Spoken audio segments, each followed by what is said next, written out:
यो किवीको बिउ यसरी मजाले धोएर रेडी पारिएको छ। अब यसलाई यो भ्याडमा लगाउनको लागि यो तयार पारिएको छ। यसको बिउ राख्ने भ्याड बनाउनको लागि यसरी प्लास्टिक घर बनाइन्छ। यसरी तयार पारिएको भ्याडमा 2 सेन्टिमिटर जति गहिराई, लाइनको दूरी चाहिँ 2 इन्च।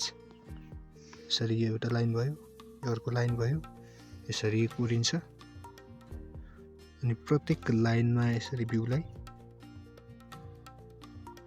लगाइन्छ। यसरी बिउ लगाइसके पछाडि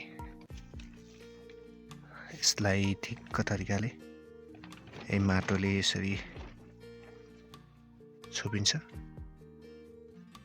यसरी बिउ लगाइसके पछाडि माथिबाट यसरी खरहरू अथवा परालहरू हामीसँग जे छ त्यसैले ठिक्क धेरै बाक्लो लगाउनु हुँदैन, ठिक्क खालको यसरी माटो अलिअलि देखिने गरेर यसरी छापो लगाउनु पर्छ अनि मजाले भिजिने गरेर सिँचाइ गर्नुपर्ने हुन्छ। साथै प्रत्येक दिन चाहिँ माटोमा बढी पानी पनि त्यति धेरैसम्म रहन दिनुहुन्न, ठिक्क तरिकाले हेरेर समय समयमा सिँचाइ गरिराख्नुपर्ने हुन्छ। यसरी ढोका पनि बनाइएको छ। समयअनुसार जब बिउ उम्रदै जान्छ तब यो धेरै ठाउँमा झ्यालहरू खोलिन्छ। यसरी किवीको मसिनो बेर्नाहरू निस्कन थालिसके पछाडि यसरी निस्कदैछ यहाँनिर, जो चाहिँ यसरी बढ्दै जान्छ।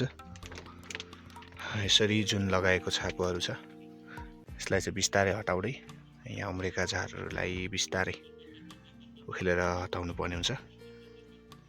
यो किवीको बेर्ना जमाएको आज 45 दिन भइसक्यो। अझै पनि यो सानो उम्रिँदै गरेको देख्न सकिन्छ। यसरी उम्रदैछ। यसरी लगभग धेरै बेर्नाहरू उम्रिसकेको छ, तरै पनि अझै उम्रने क्रम बाँकी नै छ।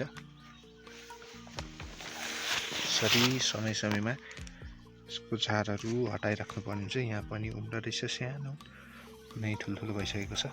यसरी यहाँ अझै उम्रदैछ।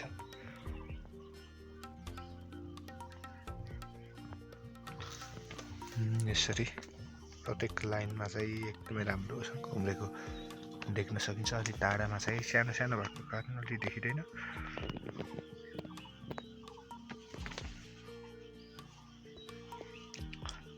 अब यसलाई 2 देखि 4 पातसम्म अलि ठुल्ठुलो पत्ताहरू हालिसक्यो भने यसलाई जेठ अन्तिम अथवा असारमा यसलाई बाहिर अर्को नर्सरीमा यसलाई लगाइन्छ।